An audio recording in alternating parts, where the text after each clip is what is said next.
Muy buenas pájaros, bienvenidos al podcast de Eagles Spain, bienvenidos a Píldoras Verdes. Hoy seguimos con nuestro paseo por el tiempo, hoy seguimos con la historia de los Eagles. I've just heard one of the best chants this past day, and it's one of my favorite, and it's new, and I hope y'all learn it, because I'm about to drop it right now. You know what I gotta say to all those people that doubted us, to all those people that counted us out, and everybody who said that we couldn't get it done? Fuck you! No one likes us, no one likes us, no one likes us, we don't care. We're from Philly, fucking Philly. No one likes us, we don't care. No one likes us, no one likes us, no one likes us, we don't care.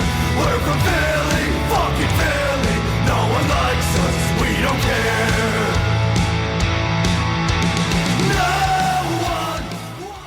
Pues bienvenidos a esta segunda píldora de esta serie que estamos haciendo sobre la historia del equipo de los Philadelphia Eagles. Si recordáis, estamos desarrollando esta serie para recordar un poquito, para meternos en la historia de este equipo desde sus inicios, desde la propia fundación hasta la actualidad.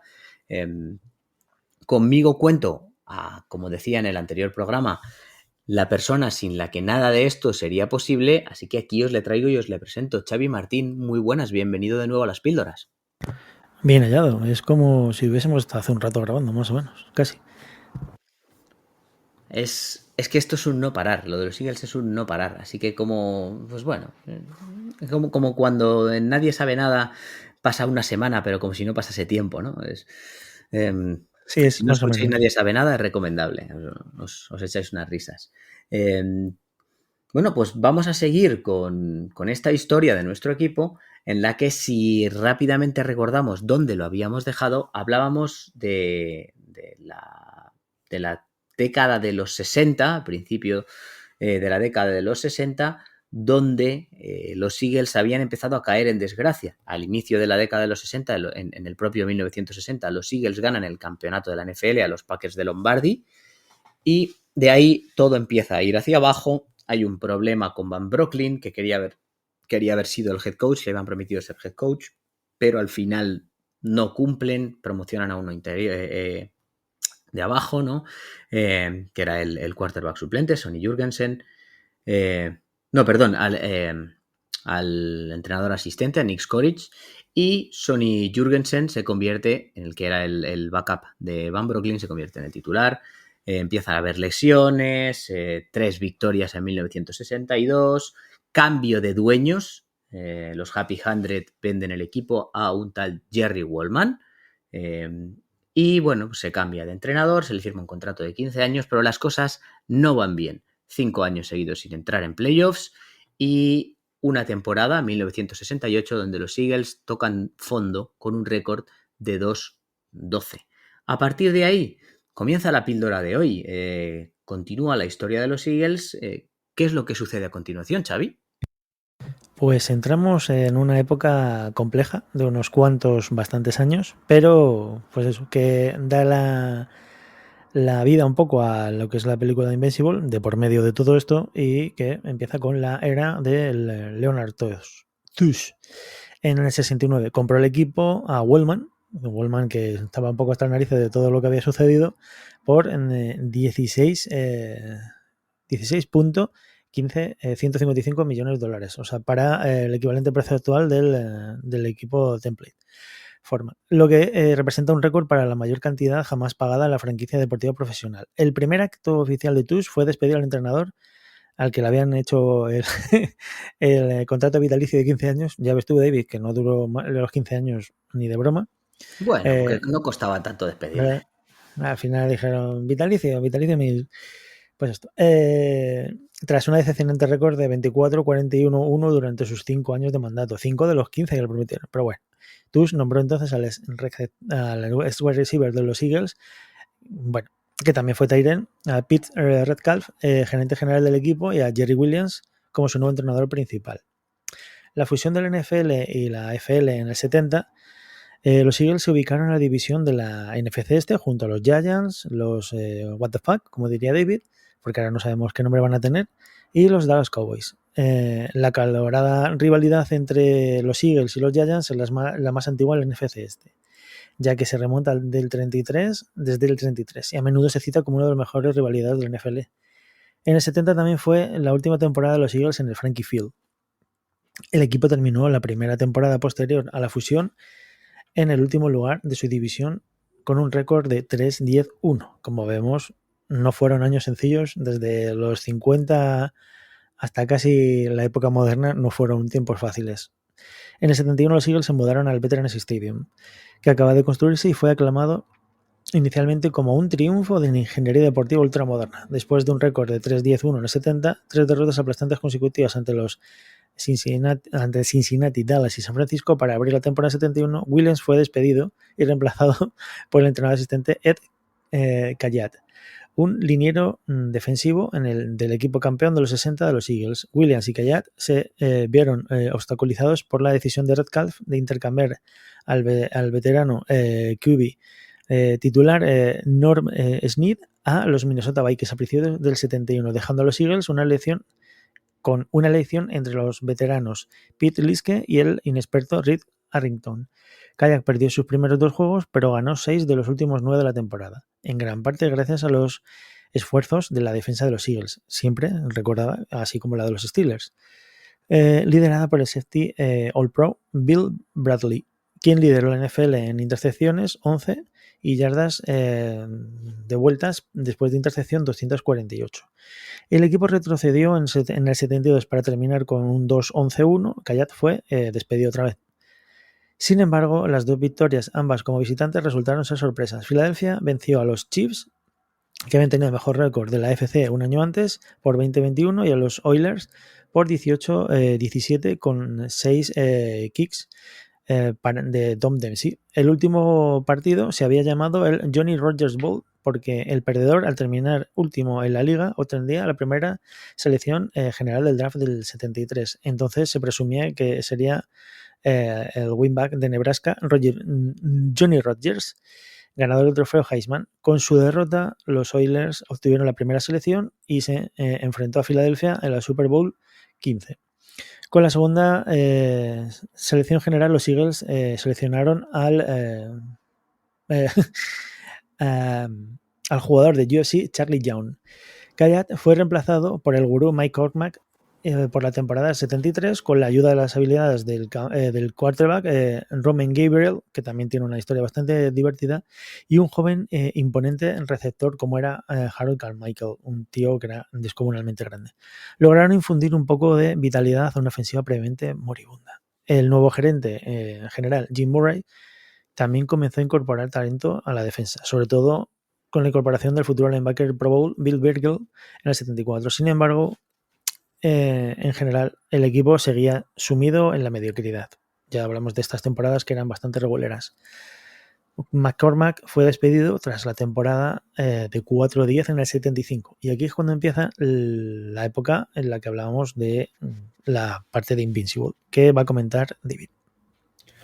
Pues sí, antes os decía, creo que en el anterior programa os decía, no, los 3 victorias, me he equivocado de año, ¿vale? Es aquí, en 1976, cuando después de una temporada de 1975, como decíamos, con 4 victorias, los Eagles, el propietario de los Eagles, Leonard Toews, que cuando se pone malo pues tose, supongo que como todos, pero bueno, él teniéndolo ahí en su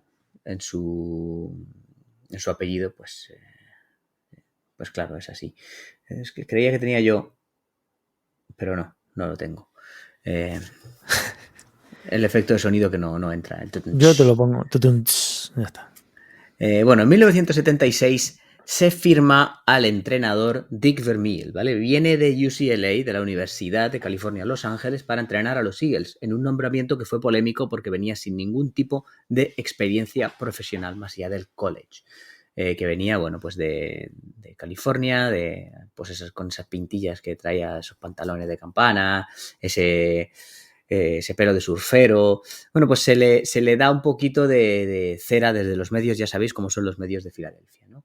Se le ficha para para entrenar a los Eagles, que solo habían tenido una temporada ganadora entre 1962 y 1975, ¿vale? Que es la de entre 1902 y 1975, sí. Vermeil entonces se se tiene que enfrentar con un montón de obstáculos, entre ellos pues que tenía talento, pero que no había una constancia, no se lograba competir de manera seria, llevaba muchísimo tiempo con una plantilla también de mayores. Aquí viene un poco ficcional la película de Invincible, aquellos Open Tryouts, esos entrenamientos abiertos, ese fichaje de Vince Papale y todo esto. Bueno, ved la película, que es una maravilla, aunque no todo es real. Si alguien quiere enterarse bien de la historia, pues puede leer la historia de Papale, ya verán que no es exactamente así, pero no deja de ser una película maravillosa. A pesar de todo el talento, como decía, del equipo y estos destellos de brillantez que daba nuestro quarterback, Roman Gabriel, los Eagles terminaron en 1976 con el mismo récord de 4-10 que tenían en 1975. En el 77 comenzaron a surgir las primeras semillas de esperanza. ¿Por qué? Porque hicieron un trade con Los Ángeles Rams, mandaron allí a Charlie Young y trajeron a un quarterback que quizá os suena, Ron Jaworski, ¿vale? Recordamos que teníamos a un equipo con el propio Bill Berkey, que ya lo había mencionado antes Xavi, Harold Carmichael, etcétera. Entonces esta defensa, liderada por Berkey y con el coordinador defensivo Marion Campbell, empieza a ganarse la reputación de ser una de las más contundentes de la liga. En 1978 se vive uno de los grandes momentos en la historia de los Eagles, lo que llamamos el primer milagro, Miracle at the Meadowlands, milagro contra los Giants, cuando Herman Edwards devuelve un balón suelto del quarterback de los Giants, un fumble, Joe Pisarcik, para un touchdown a 20 segundos del final del partido. El partido que estaba perdido, y a 20 segundos hacen un fumble, lo recuperamos y acaba con una victoria de los Eagles por 19-17. Los Eagles llegan ese año a playoffs con una temporada de 9-7, con un corredor, con un running back llamado Wilber Montgomery, que se convierte en el primer Eagle desde Steve Van Buren en superar las 1000 yardas en una sola temporada. Pongámoslo en contexto, Saquon Barkley este año ha superado las 2000, pero estamos hablando de otros tiempos.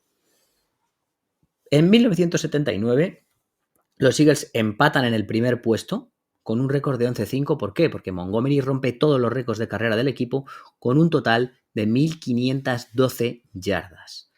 En 1980, al año siguiente, el equipo domina la NFC y se enfrenta a su principal némesis, los FAC Dallas Cowboys, en el campeonato de la NFC. Este partido se disputa en unas condiciones de mucho frío, pero con los fans ahí dándolo todo en el estadio de los veteranos, no es el que tenemos ahora, sino el anterior, en el Veterans Stadium, y liderados por una actuación terrestre destacable del propio Wilber Montgomery, con una larga carrera de touchdown en la primera mitad, que es una de las más recordadas de la historia de los Eagles, y con el fullback Leroy Harris también jugando de manera audaz y valiente. Anota el otro touchdown de los Eagles. Los pájaros se aseguran un lugar en el Super Bowl o en la Super Bowl 15 con una victoria de 20-7. Los Eagles viajaron a New Orleans para la Super Bowl 15, donde eran los claros favoritos frente a los Raiders, que se habían colado en los playoffs entrando como wildcard, pero las cosas no le salieron bien a los Eagles. Es un partido que, el propio Leonard Toews, propietario de los Eagles, que tenía fama, pues un poco de un personaje alcohólico, extraño, pues decide que va a traer al comediante, a Don Rickles, lleva antes del partido, pues llega a un cómico al vestuario para que les haga un show a los jugadores. Lo mejor para concentrarse, ¿verdad? Efectivamente. Resultado, el primer pase de Jaworski, primer intento, interceptado por Rod Martin, que le prepara el terreno para un touchdown a los Raiders. Más tarde, en el primer cuarto, un pase de touchdown de 40 yardas a Rodney Parker, que podría haber empatado el partido, fue anulado por una falta, por un illegal shift, illegal movement, y así que el partido termina con un marcador final de 27-10. Para Oakland, los Eagles pierden su primera Super Bowl y el quarterback Jim Plunkett de los Oakland Raiders es el MVP del partido. Los Eagles no se desaniman y empiezan la temporada 1981 de manera prometedora, ganando sus 6 primeros partidos. Terminan esa temporada con un récord de 10-6, lo cual les permite obtener un puesto de comodín en el wildcard, ¿vale? En playoffs. Sin embargo, esa esperanza de repetir de campeones de la NFC se trunca en la ronda de wildcard por los hormigabuelas, que ganan 27-21.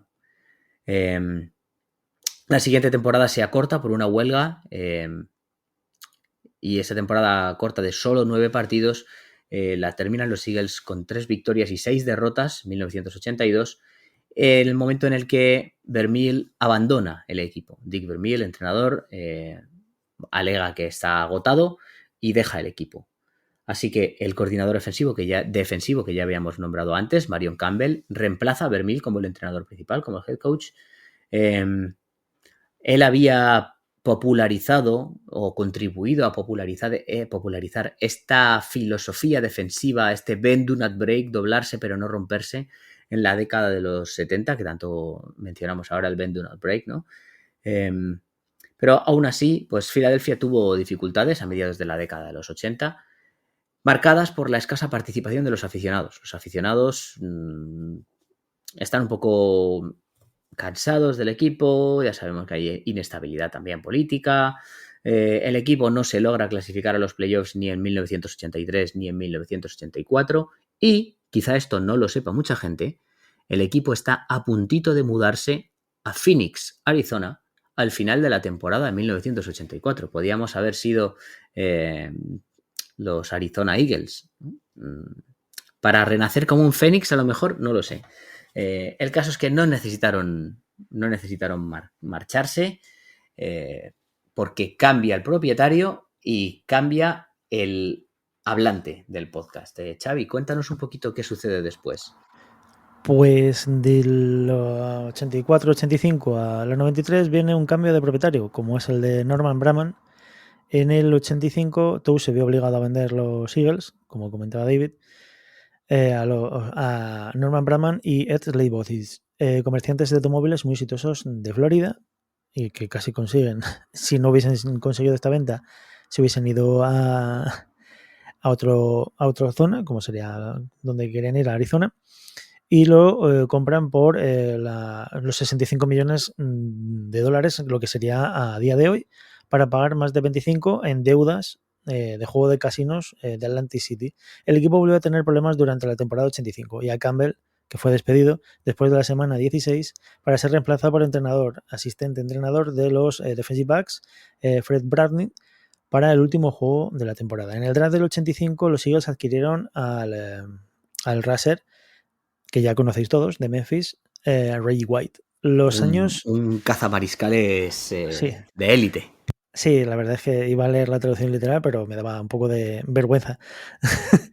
Pero sí, es parte de la historia. Reggie White, no solo nuestra, sino de los empacadores, como dirían por aquellos lares.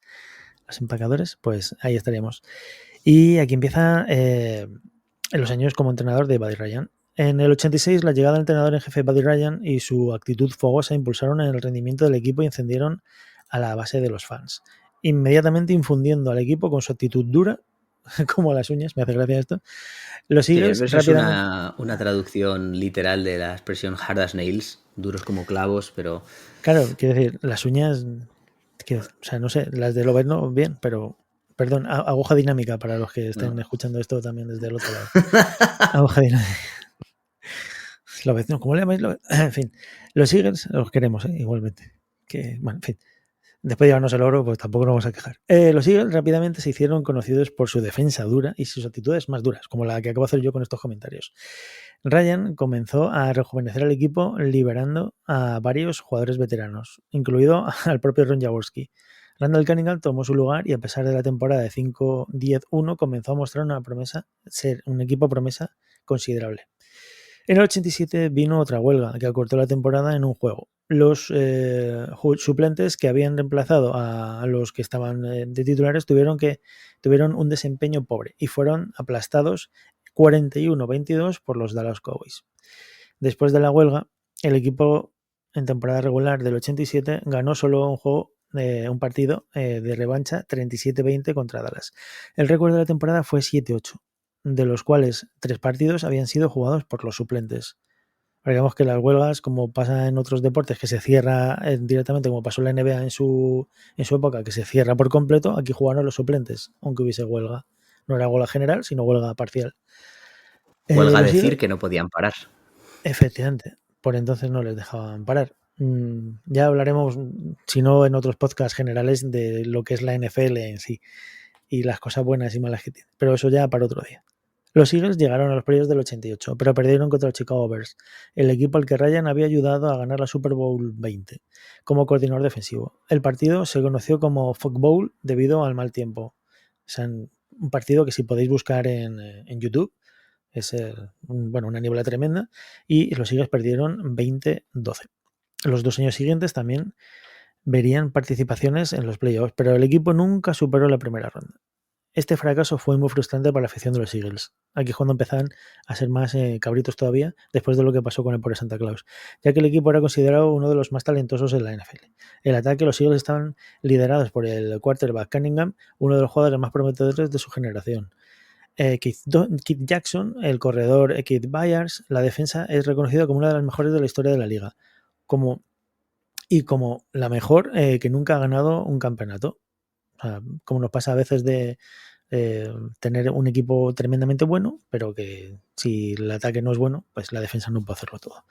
Los 2 partidos del 89 con Dallas se conocieron como los Bounty Bowls. Ambos fueron ganados fácilmente por los Eagles. Los Cowboys terminaron 1-15 ese año. Sí, pringados, pero luego vienen los años de éxito para ellos. Aunque luego después, cuando empezó cierta época del Cap, ya se les jodió la historia. Y tuvieron marcados por insultos de Ryan al nuevo entrenador de los Cowboys, Jimmy Johnson, que nos sonará, al ofrecer una recompensa por su kicker y a los aficionados de los Eagles lanzándole bolas de nieve en el Veterans Stadium. Típico de los fans de Eagles. El 12 de noviembre del 90, durante el partido del Monday Night Football en el Veterans Stadium, los Eagles derrotaron a los Redskins de por entonces 28-14, con 3 de los 4 touchdowns de la defensa anotados por la defensa, perdón. El partido más desigual de lo que indica su marcador, pues fue posteriormente denominado Body Bag Game en referencia a la cantidad de lesiones de los jugadores que los Eagles infringieron a los Redskins y el duro juego físico de los Eagles en ese partido. En el partido, los Eagles noquearon al QB titular del equipo de Washington y luego lesionaron gravemente al sustituto. Que no se quejen tanto los 49ers, que mira, ya había pasado anteriormente. Sí, ya habíamos lesionado varias veces a varios quarterbacks. No es algo de lo que estar orgulloso, las cosas como son. El corredor Brian Mitchell, quien luego sería fichado por Eagles, qué cosas, fue llamado para terminar el juego como el quarterback de los Redskins. Washington regresó a Filadelfia en la primera ronda de playoffs para derrotar a los Eagles, tomando su venganza y poniendo fin a la temporada de los propios equipos de Filadelfia. Ryan fue despedido el 7 de enero del 91, reemplazado por el coordinador ofensivo Rick Cotite. El equipo comenzó la temporada 91 con la pérdida del quarterback titular Randall Cunningham debido a una lesión de rodilla. El quarterback suplente, Jim McMahon, que también nos sonará porque era súper simpático, era muy majo, asumió la titularidad durante el resto de la temporada. A pesar de tener la mejor defensa de la liga, el equipo no logró clasificar para playoffs y al terminar tercero en la NFC Este con un récord de 10-6. Para que veáis lo apretada que siempre ha sido la NFC Este. Siendo 10-6 un récord positivo, no siempre se conseguía clasificar, aunque vienen años. El 25 de junio del 92, el tackle defensivo Jerome Brown falleció en un accidente de automovilismo. El equipo y la afición dedicaron la temporada 92 a darle la victoria a Jerome. El equipo terminó segundo del NFC Este con un récord 11-5, que es lo que le permitió tener el puesto de wildcard en los playoffs. Cotite lideró a los Eagles a la victoria sobre los Saints en el partido de wildcard, pero luego cayeron ante los Cowboys en la ronda divisional. Otro golpe para el equipo fue la pérdida del líder histórico de sacks, Reggie White, quien se convirtió en agente libre durante la temporada. Entre las estrellas ofensivas del equipo durante ese periodo se encontraba el quarterback Randall Cunningham, el tight end Keith Jackson y el corredor Herschel Walker.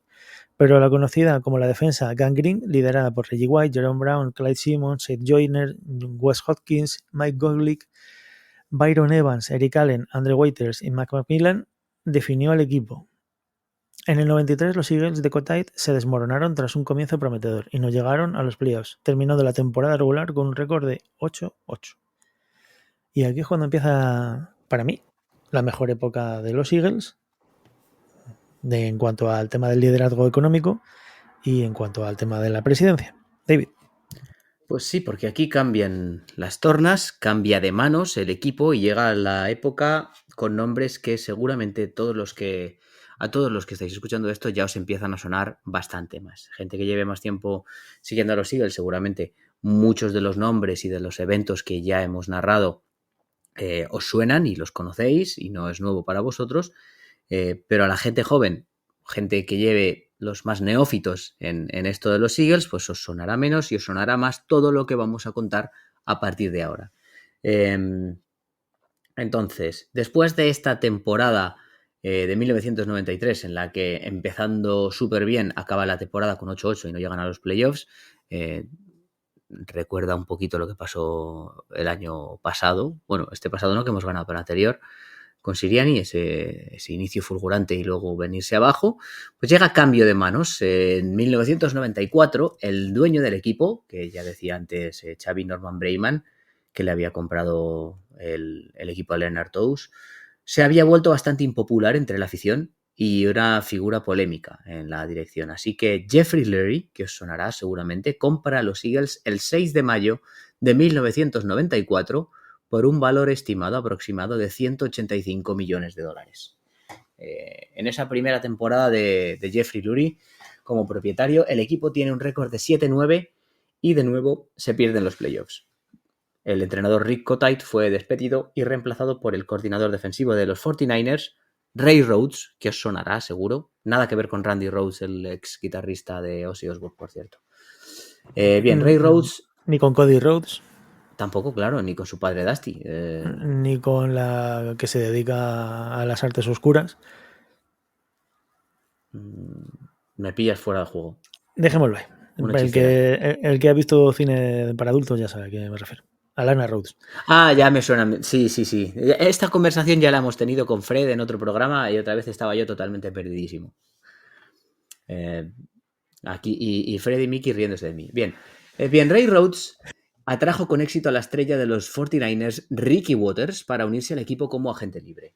En 1995, la primera temporada de Rhodes como entrenador, los Eagles tuvieron un comienzo lento, porque pierden 3 de los 4 primeros partidos, pero después recuperan, entran en dinámica y terminan con un récord de 10 victorias y 6 derrotas y entran en playoffs.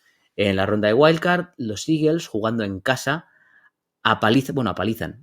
Es paliza, pero al final el marcador no es tanta diferencia.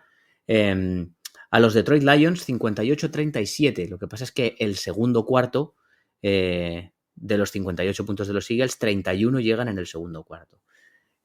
Os sonará también, pues no hace mucho, estas temporadas que teníamos en las que en el segundo cuarto apretábamos el acelerador y reventábamos los partidos.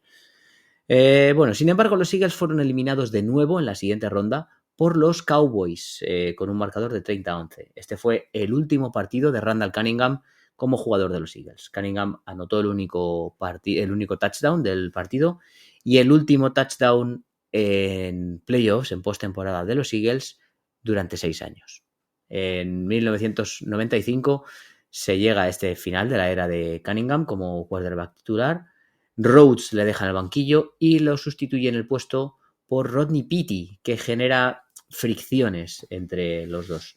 Anteriormente había rumores de que Lurie y Rhodes habían intentado traspasar a Cunningham a los Arizona Cardinals. Sin embargo, el traspaso, pues, como podemos ver, no se llevó a cabo y Cunningham se retiró poco después de la temporada.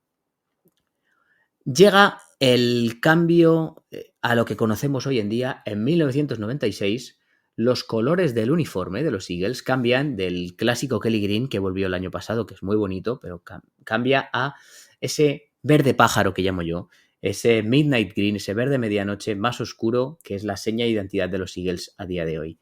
El equipo tiene un buen comienzo, gana 3 de sus primeros 4 partidos.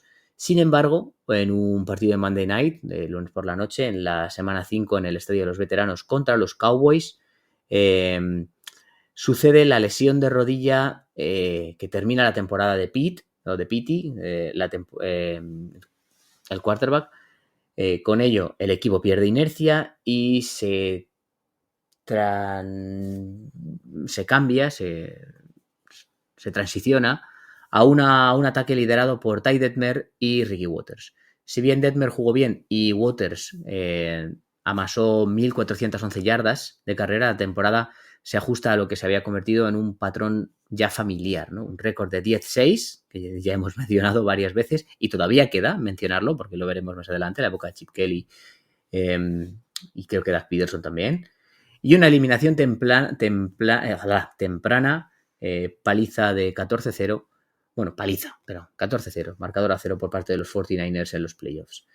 En el draft de 1966, una figura importante llega al equipo, futuro favorito de los fans, actual miembro del Hall of Fame de los Eagles y de la NFL, Brian Dawkins, se elige en segunda ronda, no fue primera ronda, al contrario de lo que mucha gente piensa.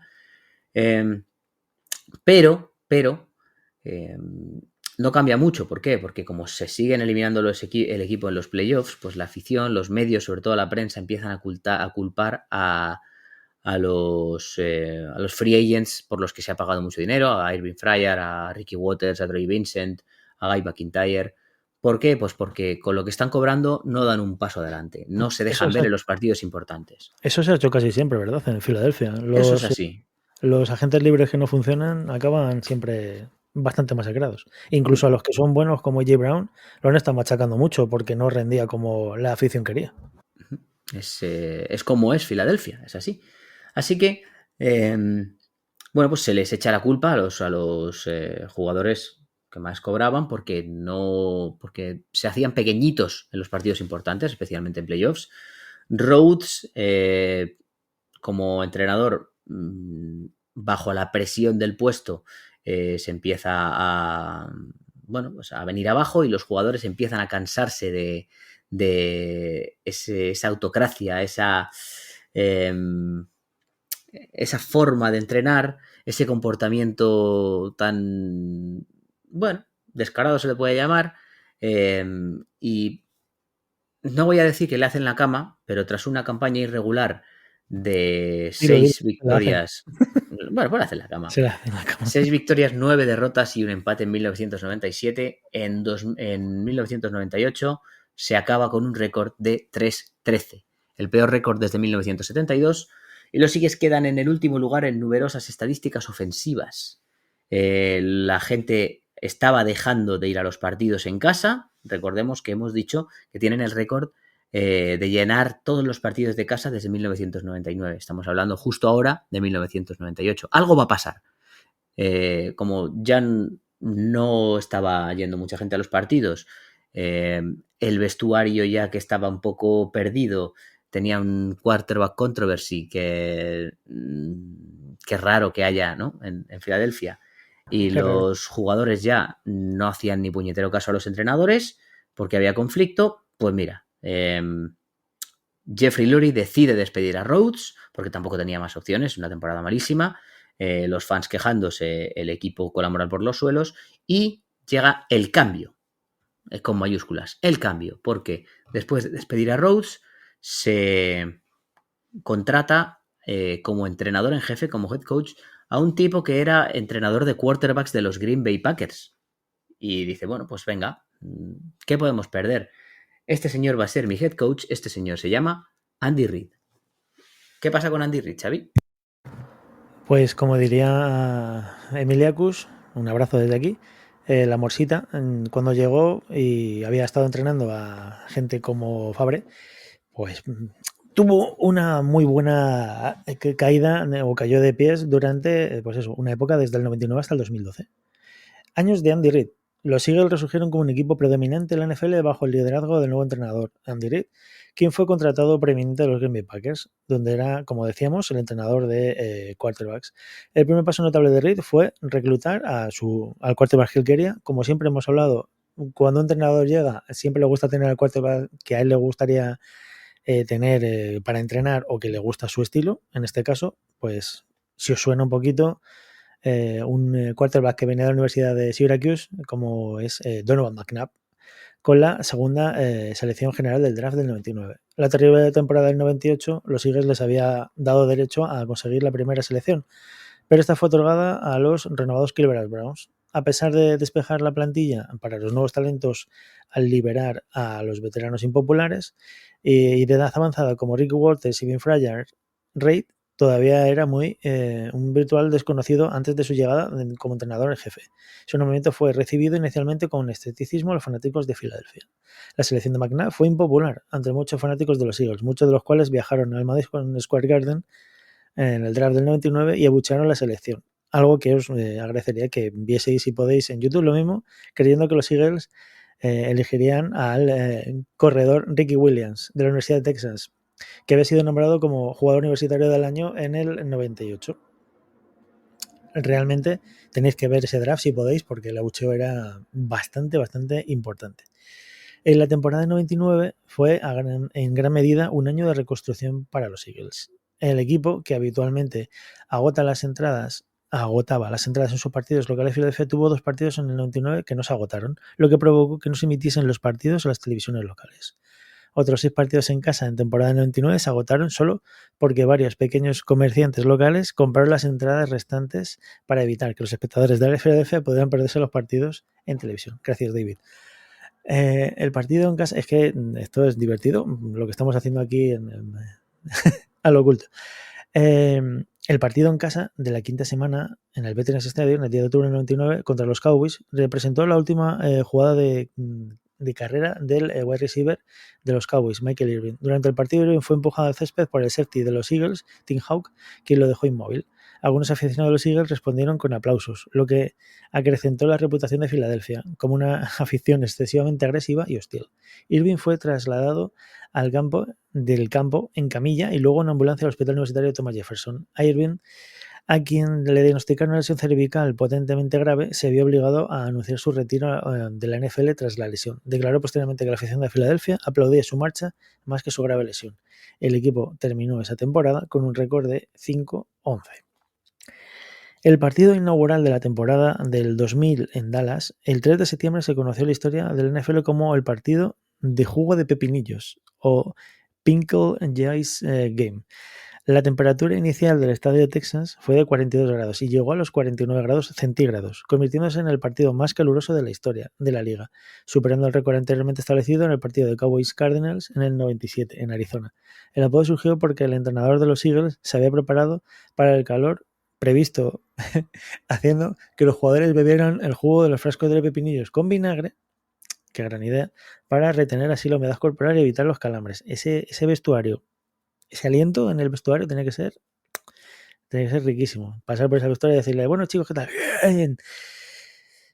Divertidísimo. El experimento resultó exitoso, ya que los Eagles ganaron 41-14, mientras que varios jugadores de los Cowboys fueron relegados al banquillo, incapaces de soportar el clima sofocante, mientras que los Eagles no tenían jugadores en el banquillo. El partido también fue significativo, ya que marcó el comienzo del dominio de Filadelfia en la NFC Este. El equipo terminó la temporada con un récord de 11-5, llegando a playoffs como wildcard, lo que restauró el optimismo de la afición. Tras derrotar a los Buccaneers por 21-13, los Eagles avanzaron a la segunda ronda de los playoffs, donde perdieron 20-10 ante los New York Giants. Por eso decimos que son una de las grandes rivalidades, porque siempre nos han estado eliminando cuando podíamos llegar a algo más.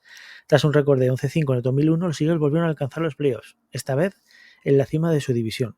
En una reedición casi idéntica al año anterior, eliminaron a los Buccaneers por 31-9. En la segunda ronda, los Eagles derrotaron a los Bears 33-19 en el Soldier Field. Y el partido de campeonato de la NFC no pudieron detener a los Rams, por entonces en San Luis, quienes los derrotaron por 29-24. A pesar de las lesiones, McNabb llevó al equipo a una temporada de 12-4 en el 2002. Una vez más llegaron al juego de campeonato, pero perdieron en casa 27-10 ante un eventual campeón de la Super Bowl, los Tampa Bay Buccaneers, en el último partido en el Veterans Stadium. El partido de apertura del 2003, los Eagles fueron barridos, por así decirlo, 17-0 por los Tampa Bay Buccaneers en el primer juego de temporada regular, jugando en el nuevo estadio, que es el actual Lincoln Financial Field. Una vez más, el equipo tuvo un récord de 12-4. Lo que hablamos de los récords positivos y hacer cosas bien o mal, pues ahí estamos. Y luego llegó al juego de campeonato de conferencia. Al hacerlo, los Eagles se convirtieron en el primer equipo de la historia en llegar tan lejos en postemporada después de haber sido barridos en casa en su primer partido. Lograron esa distinción a pesar de obtener solo 5 recepciones de touchdown en todo el año por sus receptores, por sus wide receivers, lo que empató el mínimo de la liga desde que el calendario de temporada regular se extendió a los 16 partidos actuales, desde 1978. Récord que se rompería en 2004, cuando los wide receivers de los Giants atraparon solo 2 pases de touchdown. Los receptores de Eagles pasaron septiembre y octubre sin una recepción de touchdown. La última vez que un equipo NFL lo había logrado fue en 1945. La ronda divisional de los playoffs, los Eagles vencieron a los Green Bay Packers por 20-17 en el overtime, gracias en parte a un pase completo de McNabb a Freddie Mitchell en el partido. En una jugada icónica conocida como 4º y 26, perdieron en el campeonato del NFC contra los Panthers por 14-3. El cornerback de los Panthers, Ricky Manning Jr., tuvo 3 intercepciones en esa partida.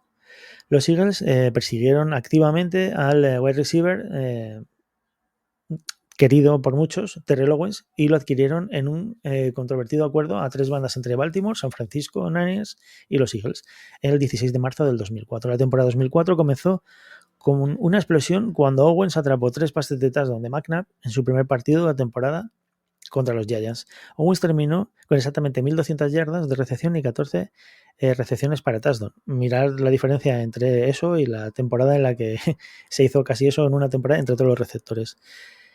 Aunque su temporada terminó prematuramente con una lesión de tobillo en el partido del 19 de diciembre contra los Cowboys. La victoria de los Eagles por 12-7 en ese partido dio la ventaja local durante los playoffs de la conferencia por tercer año consecutivo. Los Eagles empataron un récord al asegurar la corona de la división del NFC Este, su cuarta consecutiva, después de solo su undécimo partido de la temporada, igualando la marca establecida por los Bears en el 85 y por los Niners en el 97. Sus 2 últimos partidos de temporada regular quedaron así sin importancia. Los Eagles dejaron fuera a la mayoría de los titulares y perdieron ambos, cosa que ya hemos visto alguna vez. No sé si os sonará de que dices, bueno, para que no se me lesionen los titulares, pues voy a quitar a los titulares y que pase lo que tenga que pasar. Muchas veces beneficiamos o conseguimos jugadores en el draft luego bastante mejores, pero bueno. Aún así terminaron la temporada con un récord de 13-3. McNabb tuvo su mejor temporada hasta la fecha, 3.875 yardas de pase y 31 touchdowns, con solo 8 intercepciones. Eso lo convirtió en el primer quarterback de la historia de la NFL en lanzar más de 30 touchdowns o más de pase y menos de 10 intercepciones en una sola temporada. Comenzaron su carrera hacia los playoffs en ronda divisional en casa contra los Vikings, sextos preclasificados. Los Eagles lideraron desde el principio y nunca miraron atrás, ya que McNabb lideró en ataque en pases muy eficiente, 21 de 33, 286 yardas y 2 touchdowns. Westbrook dominó con 70 yardas. Freddie Mitchell tuvo un buen desempeño como receptor. Mientras, Filadelfia ganó ese partido 27-14, preparando su cuarta aparición consecutiva en el campeonato de la NFC, enfrentándose a los Falcons. McNabb hizo un gran partido también, con 2 touchdowns, mientras que también corrió para 32 yardas. Westbrook corrió para 96 y atrapó 5 pases para 39. Al ganar el partido 27-10, los Eagles avanzaron a la Super Bowl 39, donde se enfrentaron a los Patriots. Ya sabemos cómo acabó la cosa, pero McNabb hizo un gran partido, el marcador estaba empatado a 14 al comenzar el último cuarto, pero los Patriots superaron a los Eagles con 10 puntos consecutivos. McNabb completó un pase de touchdown de 30 yardas y la defensa de Eagles limitó a los Patriots a 3 y fuera. Pero la intercepción crucial a 46 segundos del final selló su destino y los Patriots ganaron 24-21. Nuestro querido Emiliacus siempre recordará las tequilas de McNabb en ese día previo al partido. Gracias, David, por esta anotación. El equipo retrocedió en 2005 con un récord de 6-10, quedando fuera de los playoffs por primera vez desde la temporada 99. McNabb había jugado con una hernia deportiva, un pulgar roto y unos whiskies y unos tequilas encima, comenzando con un récord 4-2, luego perdiendo 3 partidos seguidos, aunque finalmente lesionarse y perderse el resto de la temporada. Por comportamiento desagradable y la disputa con McNabb, Owens fue suspendido después de 7 partidos y finalmente despedido. Como vemos, cada vez que tenemos éxitos, el equipo se pega unos castañazos importantes. En 2006, el equipo perdió a McNabb 10 partidos y entró en crisis. Sin embargo, Westbrook dio un paso al frente y los Eagles obtuvieron el 5º título del NFC este bajo la dirección de Reed, con un récord de 10-6. Vaya, qué récord os suena.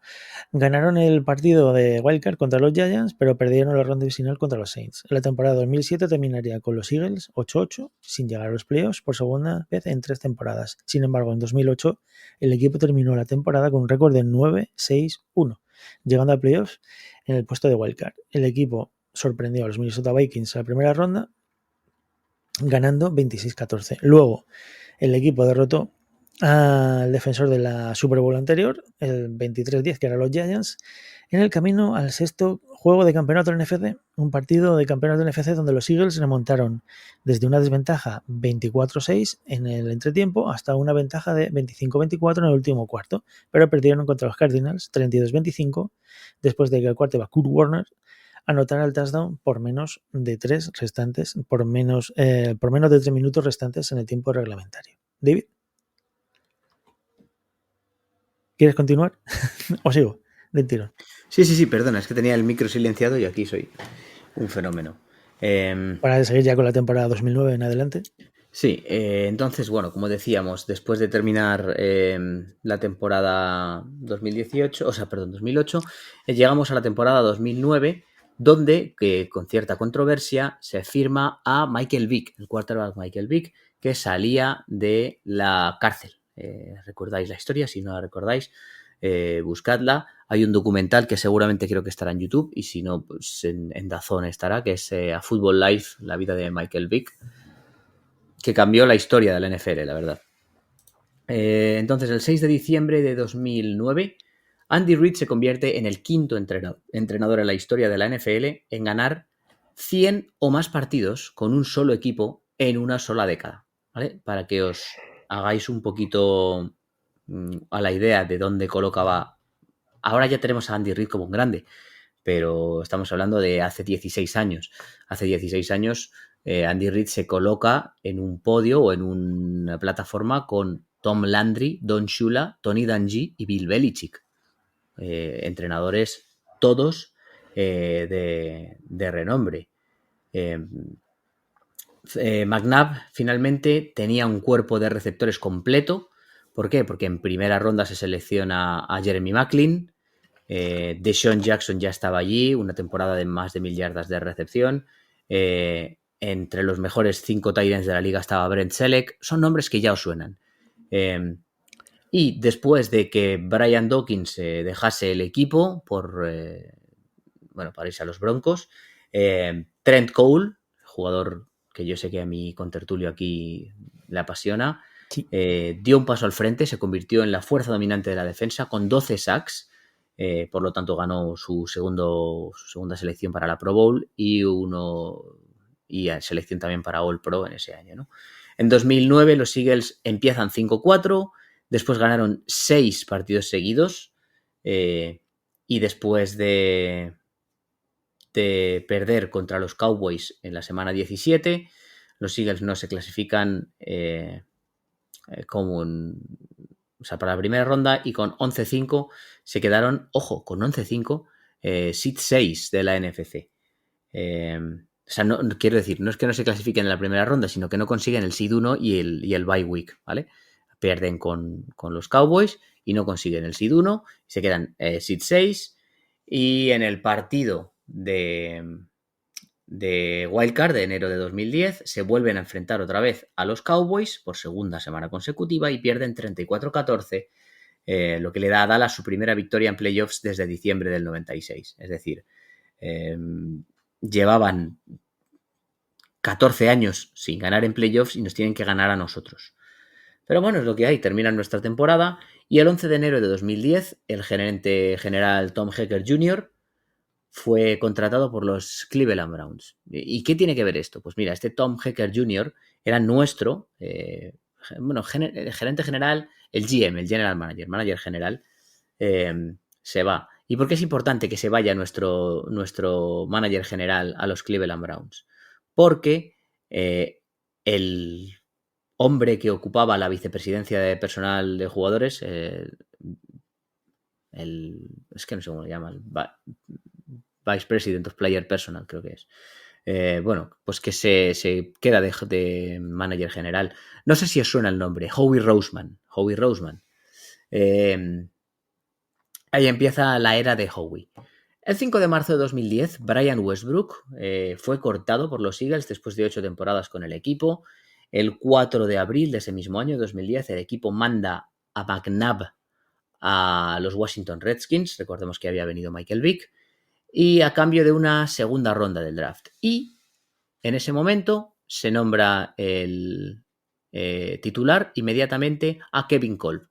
Kevin Kolb, había muchas esperanzas en él después de haberle seleccionado en el draft como, bueno, pues una promesa, pero en la semana 1 tiene una conmoción cerebral, una concussion contra los Packers, y Vick se queda con el puesto de titular. En la semana 4 volvió McNabb a Filadelfia con los Redskins e hicieron un touchdown a principios del primer cuarto. Después empezaron a fallar los 2 ataques y los Eagles, con 2 field goals, se tuvieron que conformar. Parecía que la cosa estaba encarrilada, pero al final del primer cuarto, los defensive backs, los DBs de los Redskins entran en blitz por los 2 lados y aplastan a Michael Vick y le lesionan las costillas y el pecho cuando estaba llegando.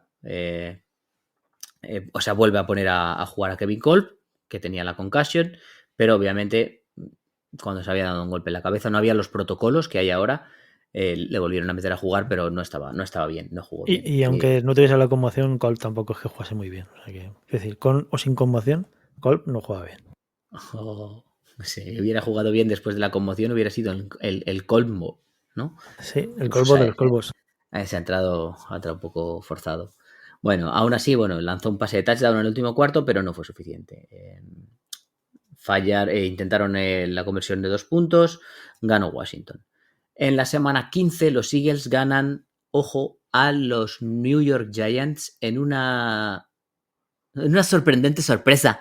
En una sorpresa, en un thriller de partido, porque perdían de 21 cerca del final del partido, en la segunda parte, en lo que llaman el Miracle at the New Meadowlands. Ese retorno de Deshaun Jackson, ¿vale? A los últimos, es un partido de Vick espectacular, de Macklin también, del propio Deshaun Jackson, de Brent Selleck, y al final del partido se fuerza un punt, quedaban 12 segundos, chuta el punter de los Giants, le cae a Deshaun Jackson, se le escapa, va al suelo el balón, la recoge y es capaz de retornarla consiguiendo un bloqueo, me parece, si no me equivoco, de Jason Avant, para retornar 65 yardas, ese touchdown, incluso con el tiempo ya cumplido, danzando por encima de la línea de la end zone para ganar 38-31. Esa patada de Deshaun Jackson, memorable ese momento de después con el entrenador, entonces entrenador en aquellos días de los Giants, Tom Coughlin, gritándole al Panther por qué no lo ha chutado fuera del campo. Pero bueno, es lo que hay. Se gana. Vick continúa, lleva a los Eagles a su 6º título de la división NFC Este en 10 temporadas y con un récord de 10-6. Los Eagles aseguraron el tercer seed, el seed número 3. En los wildcards, los Eagles pierden 21-16 ante el equipo que ganaría el Super Bowl 45, los Green Bay Packers. En la temporada 2011 hubo una gran decepción para los Eagles. Se vio empañada por un lockout, una cierre de la patronal que comienza en marzo, porque termina el convenio colectivo de la NFL. Entonces no se podía entrenar, no se podía firmar agentes libres, no se podían hacer traspasos. Los Eagles durante el draft hicieron poco. Y después de este lockout, en julio, el equipo se mete en una vorágine de fichajes de agentes libres caretes, ¿no?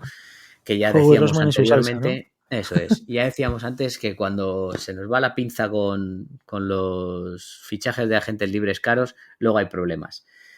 Así que Howie Roseman empieza a firmar, firma o sonará a Nnamdi Ashomuga de los Raiders, el cornerback, al running back Ronnie Brown de los Dolphins, al receptor Steve Smith de los Giants, tight end Donald Lee de los Packers, el defensive end Jason Babin de los Titans y el DT Cullen Jenkins de los Packers. Mientras tanto, se había enfadado Kevin Kolb porque había perdido el puesto de quarterback contra Vic. Estaba colbreado, sí. Estaba colbreado y le traspasaron a Arizona por, os sonará, DRC, Dominic Rodgers-Cromartie. ¿Quién se quedó de backup quarterback? Pues el ex quarterback de los Titans, Vince Young, que a lo mejor os suena Bryce Young, pues un chico joven. Young generó mucha expectación porque llamó a Filadelfia el Dream Team, pero el equipo terminó 8-8 y se quedó fuera de los playoffs. Si la gente puede ver algo de Vince Young en la Universidad de Texas, pues entenderá el por qué se tenía tantas esperanzas en este quarterback. Sí, o sea, Vince Young pintaba muy bien. Luego al final, bueno, pues las cosas acaban como acaban. Y vamos a cerrar con el final de una era y el inicio de otra. En 2012, los Eagles, y yo creo que hay bastante gente de la que conozco que más o menos es la época por la que se engancha a los Eagles, o en la que, no por la que, sino en la que se engancha a los Eagles. En 2012 los Eagles empiezan ganando 3 de sus primeros 4 partidos, pero pierden los siguientes 8 y se quedan eliminados de la lucha por los playoffs. Solo ganan 1 de sus últimos 4 partidos y tras una derrota ante los New York Giants el 30 de diciembre de 2012, el entrenador Andy Reid fue despedido tras 14 temporadas con el equipo. Recordemos que es un año muy duro para el pobre Andy Reid. Fallece su hijo y eso marca la trayectoria tanto de Reid como del equipo. Pero bueno, la vida es como es, el deporte es como es y Andy Reid es despedido.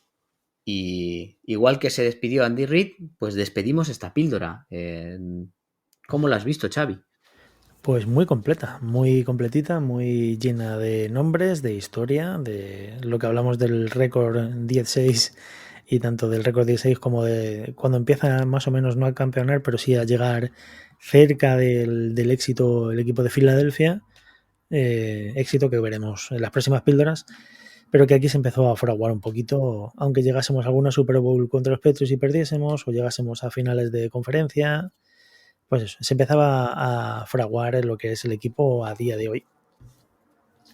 Además eran temporadas de un fútbol muy explosivo. El equipo ya estaba por ahí LeSean McCoy, con LeSean McCoy, con DeSean Jackson, con Jeremy Maclin y con Michael Vick era un equipo completamente explosivo, muy divertido de ver. Luego acababan las cosas como acababan, pero era un equipo muy divertido de ver. Es uno de esos equipos que crean afición al fútbol americano. Y poco más creo que tenemos que decir por hoy, ¿verdad? Pues no, por hoy ya creo que es suficiente para la píldora, para que la gente sepa un poquito más de la historia que nos hace llegar desde los 70s, 80s, ya serían 80s más bien, hasta la época del 2012 y veremos los años venideros para unos uno de los mejores entrenadores, posiblemente para Carlos, y para otros pues uno de los entrenadores que cambiaron la época de juego y la forma de jugar con los uptempo y estas cosas, que eso ya lo veremos en el podcast el siguiente podcast. ¿Quién será? ¿De quién estamos hablando? Pues tendréis que esperar a la siguiente píldora para saberlo. Te despido, Xavi, 1.000 millones de gracias por este ratito que hemos echado aquí. Gracias a ti, como siempre, y un placer estar aquí un ratito más para hablar un poquito de la historia de Eagles y para una píldora más. Pues con esto, una vez más, añado el final del contenido de la píldora y la tapo. Entra en el frasco, cierro ese frasco y os lo mando a vuestras ubicaciones respectivas, allá donde estéis, para que os llegue, las podáis consumir siempre, recordadlo, con moderación o no. Un abrazo muy fuerte y fly, Eagles, fly. Hungry dogs run faster in the city. A brotherly love.